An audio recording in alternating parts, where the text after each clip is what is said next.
All right, my goodness, this has never happened. My video keeps cutting out, but it seemed to cut out just at the right time because I got to verse 19 and it cut off, but I didn't know until verse 25, and I was still talking. I underlined, I'm like, oh, this would be good to say to my brother because it's my brother Josiah's birthday. And I looked up, the video stopped, and then my mom had texted me and, to FaceTime to talk to Josiah for his birthday. So I'm like, oh, perfect timing. Boom, boom, boom. So please pray for me. Even though I don't know who's watching this, but man, I've actually asked some people to pray for me right now because there's just some stuff going on that I'm discerning, that I see in the name of Jesus, and it is not good. I believe the enemy is trying to attack me right now, so I need to be in the Word. I need to be in the Word. I need to be in the Word in Jesus' name. Fill this atmosphere, Lord. So let's continue. We're about 20 minutes in the last video, so we're going to have to do another 40 minutes. So verse 19, just as he had done at Bethel, Josiah removed all the shrines at the high places that the kings of Israel had built in the towns of Samaria and that had aroused the Lord's anger. And now I got to keep checking my phone too to see if it doesn't cut off. I got to make 3 parts again. I don't want to do that. Verse 20, Josiah slaughtered all the priests of those high places on the altars and burned human bones on them. Then he went back to Jerusalem. The king gave this order to all the people: celebrate the Passover to the Lord your God, as it is written in the book of the covenant. Neither in the days of the judges who led Israel, nor in the days of the kings of Israel and the kings of Judah, and any such Passover being observed. But in the 18th year of King Josiah, this Passover was celebrated to the Lord in Jerusalem. Furthermore, Josiah got rid of the mediums and spiritists, the household gods, the idols, and all the other detestable things seen in Judah and Jerusalem. This he did to fulfill the requirements of the law written in the book that Hilkiah the priest had discovered in the temple of the Lord. Verse 25, neither before nor after Josiah was there a king like him who turned to the Lord as he did, with all his heart and with all his soul and with all his strength. And I was so happy I got to tell my brother that. In accordance with all the law of Moses. Nevertheless, the Lord did not turn away from the heat of his fierce anger, which burned against Judah because of all that Manasseh had done to arouse his anger. So the Lord said, I will remove Judah also from my presence as I removed Israel, and I will reject Jerusalem, the city I chose, and this temple, about which I said, my name shall be there. As for the other events of Josiah's reign and all he did, are they not written in the book of the annals of the kings of Judah? While Josiah was king, Pharaoh Necho, king of Egypt, went up to the Euphrates River to help the king of Assyria. King Josiah marched out to meet him in battle, but Necho faced him and killed him at Megiddo. Verse 30, Josiah's servants brought his body in a chariot from Megiddo to Jerusalem and buried him in his own tomb. And the people of the land took Jehoahaz, son of Josiah, and anointed him and made him king in place of his father. Jehoahaz, king of Judah. Jehoahaz was 23 years old when he became king, and he reigned in Jerusalem 3 months. His mother's name was Hamutal, daughter of Jeremiah. She was from Libnah. He did evil in the eyes of the Lord, just as his predecessors had done. Pharaoh Necho put him in chains at Riblah in the land of Hamath, so that he might not reign in Jerusalem. And he imposed on Judah a levy of 100 talents of silver and a talent of gold. Pharaoh Necho made Eliakim, son of Josiah, king in place of his father Josiah, and changed Eliakim's name to Jehoiakim. But he took Jehoahaz and carried him off to Egypt, and there he died. Verse 35. Jehoiakim paid Pharaoh Necho the silver and gold he demanded. In order to do so, he taxed the land and exacted the silver and gold from the people of the land according to their assessments. Jehoiakim, king of Judah. Verse 36. Jehoiakim was 25 years old when he became king, and he reigned in Jerusalem 11 years. His mother's name was Zebidah, daughter of Pedaiah. She was from Rumah. And he did evil in the eyes of the Lord, just as his predecessors had done. And that completes chapter 23. Chapter 24, verse 1. During Jehoiakim's reign, Nebuchadnezzar, king of Babylon, invaded the land, and Jehoiakim became his vassal for 3 years. But when he turned against Nebuchadnezzar and rebelled, the Lord sent Babylon, Aramean, Moabite, and Ammonite raiders against him to destroy Judah, in accordance with the word of the Lord proclaimed by his servants the prophets. Surely these things happened to Judah according to the Lord's command, in order to remove them from his presence because of the sins of Manasseh and all he had done, including the shedding of innocent blood. For he had filled Jerusalem with innocent blood, and the Lord was not willing to forgive. Verse 5. As for... Did I just read that? Yeah, I did. It said, and the Lord was not willing to forgive. Verse 5. As for the other events of Jehoiakim's reign, and all he did, are they not written in the book of the annals of the kings of Judah? Jehoiakim rested with his ancestors, and Jehoiachin, his son, succeeded him as king. The king of Egypt did not march out from his own country again, because the king of Babylon had taken all his territory from the Wadi of Egypt to the Euphrates River. Jehoiachin, king of Judah. Jehoiachin was 18 years old when he became king, and he reigned in Jerusalem 3 months.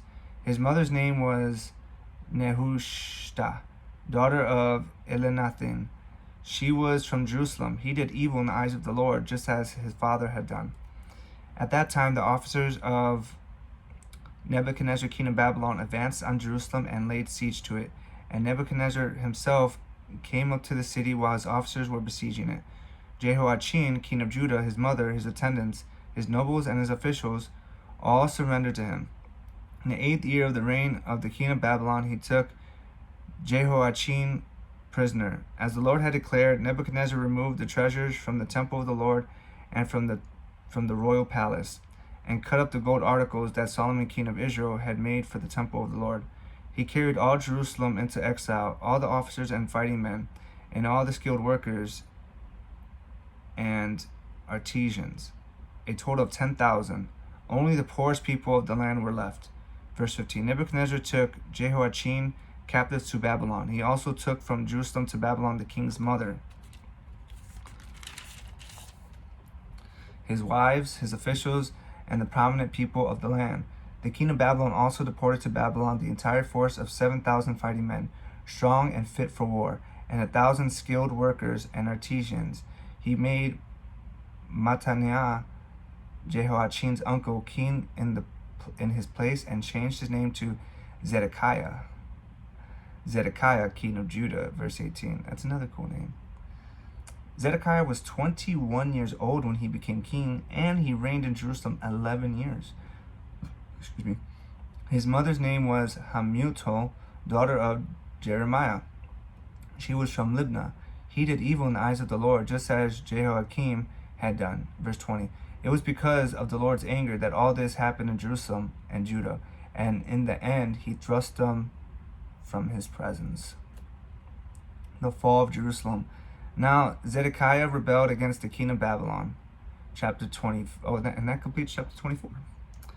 Chapter 25, which is the last chapter of 2 Kings. All right.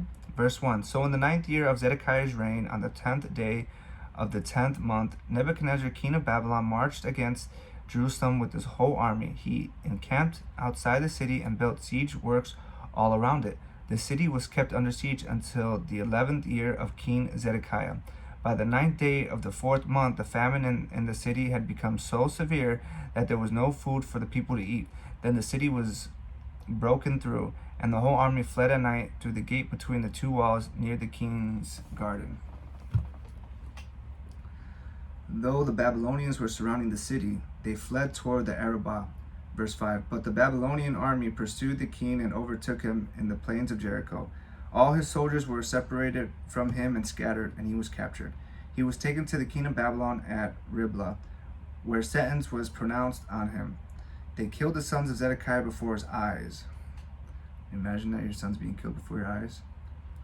Then they put out his eyes, bound him with bronze shackles, and took him to Babylon, and he's still alive.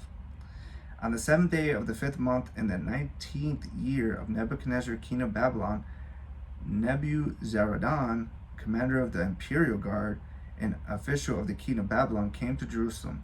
He set fire to the temple of the Lord, the royal palace, and all the houses of Jerusalem. Every important building he burned down.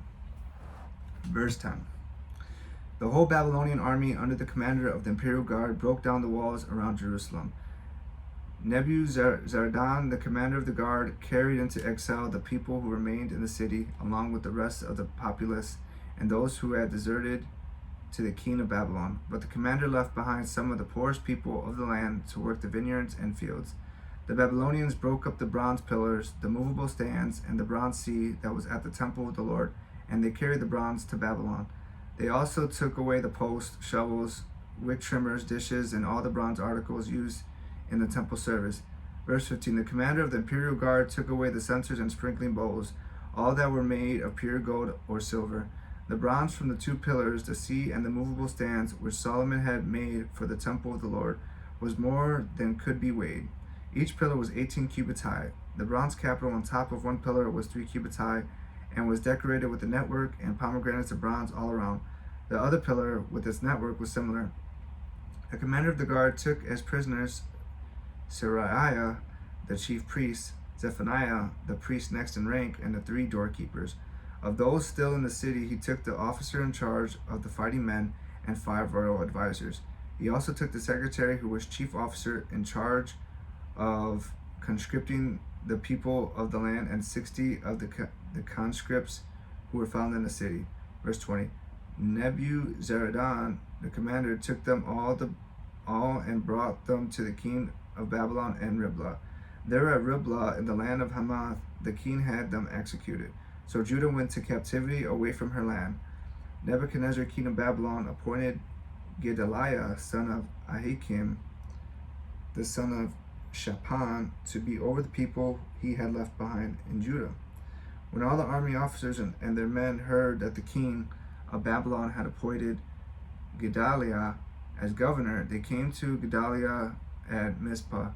Ishmael, son of Nathaniel, Johanan, son of Kareah, Seraiah, son of Tanhumeth, the Netophathite, Jazaniah, the son of the Maacathite, and their men.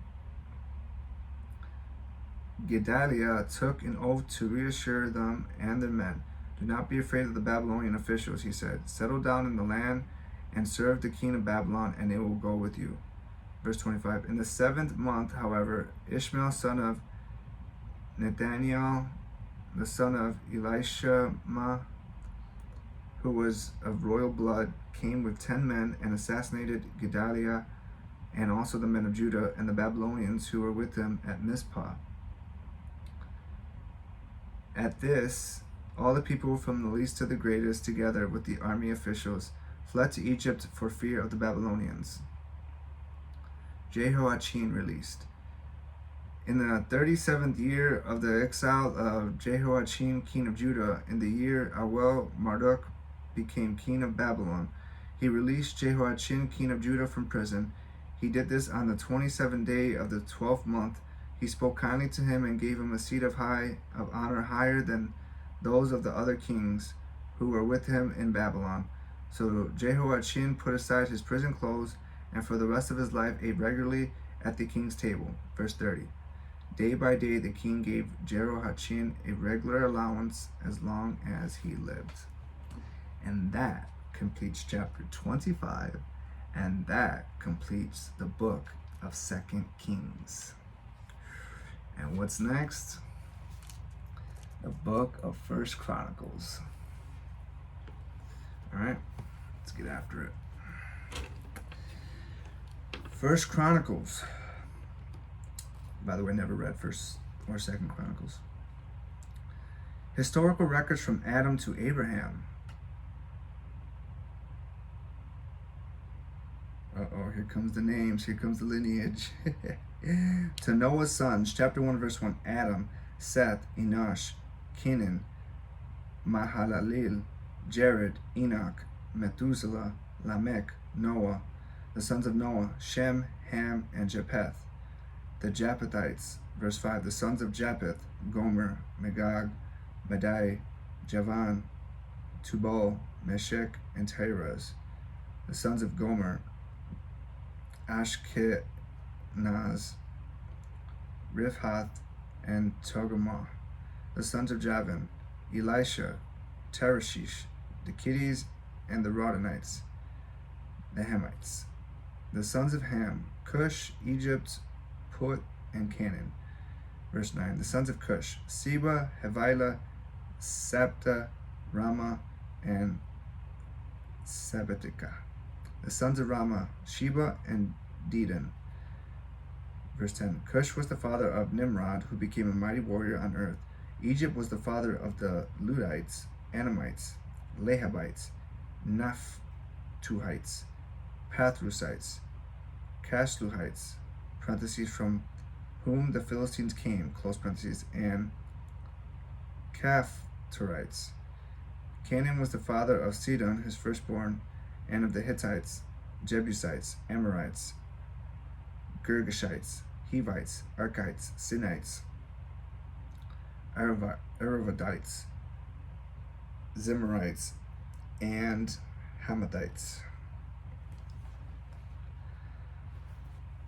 The Semites, verse 17. The sons of Shem, Elam, Ashur, Arphaxad, Lud, and Aram. The sons of Aram, Uz, Hul, Gether, and Meshech. Arphaxad was the father of Shelah, and Shelah the father of Eber. The two sons were born to Eber. One was named Peleg, because in his time the earth was divided. His brother was named Joktan. Joktan was the father of Amodad, Shilif, Hazarah, Maveth, Jerah, Hadaram, Uzal, Dikla, Obal, Abimel, Sheba, Ophir, Havilah, and Jobab. All these were sons of Joktan. Verse 24. Shem, Arphaxad, Shelah, Eber, Peleg, Reu, Serug, Rahor, Terah, and Abram, parentheses, that is Abraham, close parentheses. The family of Abraham, verse 28. The sons of Abraham, Isaac and Ishmael. Descendants of Hagar, these were the descendants: Nebaioth, the firstborn of Ishmael, Kedar, Adbeel, Mibsam, verse 30, Mishma, Dumah, Massa, Hadad, Temah, Juter, Napish, and Kedemah. These were the sons of Ishmael. Descendants of Keturah, verse 32. The sons born to Keturah, Abraham's concubine: Zimran, Jokshan, Medan, Median, Ishbak, and Shua. The sons of Jokshan, Sheba, and Dedan. The sons of Median: Ephah, Epher, Hanak, Abida, and Eldah. All these were descendants of Keturah. Descendants of Sarah. Verse 34. Abraham was the father of Isaac. The sons of Isaac: Esau and Israel. Esau's sons. The sons of Esau: Eliphaz, Reu, Jeush, Jalam, and Korah. The sons of Eliphaz: Teman, Omar, Zepho, Gatam, and Genaz. By Timnah, Amalek. The sons of Reu: Nahath, Serah, Shammah, and Mizah. The people of Seir in Edom. Verse 38. The sons of Seir: Lotan, Shobal, Zibeon, Anah, Dishon, Ezer, and Dishan. The sons of Lotan: Hori and Homam. Timnah was Lotan's sister. Verse 40. The sons of Shobal: Alvin, Manathath, Ebal, Shepho, and Anam. The sons of Zibeon: Aiah and Anah. The son of Anah: Dishon. The sons of Dishon: Hemdan, Eshban, Ithran, and Kiran. The sons of Izor: Behan, Javan, and Akan. The sons of Dishan: Uz and Aran. The rulers of Edom. These were the kings who reigned in Edom before any Israelite king reigned: Bela, son of Beor, whose city was named Dinhabah. When Bela died, Jobab, son of Zerah from Basra, succeeded him as king. Verse 45. When Jobab died, Husham from the land of the Temanites succeeded him as king. When Husham died, Hadad, son of Bedad, who defeated Midian in the country of Moab, succeeded him as king. His city was named Avith. When Hadad died, Samlah from Masrekah succeeded him as king. Verse 48. When Samlah died, Shaul from Rehoboth on the river succeeded him as king. When Shaul died, Baal Hanan, son of Akbor, succeeded him as king. Verse 50. When Baal Hanan died, Hadad succeeded him as king. His city was named Pau, and his wife's name was Mehetabel, daughter of Machir, the daughter of Me-Zahad. Hadad also died. The chiefs of Edom were Timnah, Alva, Jeheth, Oholibamah, Elah, Pinon, Genaz, Timnah, Mibzar, Magdiel, and Aram. These were the chiefs of Edom. That completes chapter 1. Yes, my video is still going. Don't let the flame die out. Shout out Angelique, my sister. We always get a crack up from Plankton when he says that. Don't let the flame die out. It's the same thing with the Christian flame, Christian faith. Don't let the flame die out. All right. Chapter 2, Israel's sons, verse 1. These were the sons of Israel: Reuben, Simeon, Levi, Judah, Issachar, Zebulun, Dan, Joseph, Benjamin, Naphtali, Gad, and Asher. Judah, to Hezron's sons, verse 3. The sons of Judah, Onan, and Shelah. These three were born to him by a Canaanite woman, the daughter of Sheuah. Judah's firstborn, was wicked in the Lord's sight, so the Lord put him to death. Judah's daughter-in-law, Tamar, bore Perez and Zerah to Judah. He had 5 sons in all. Verse 5. The sons of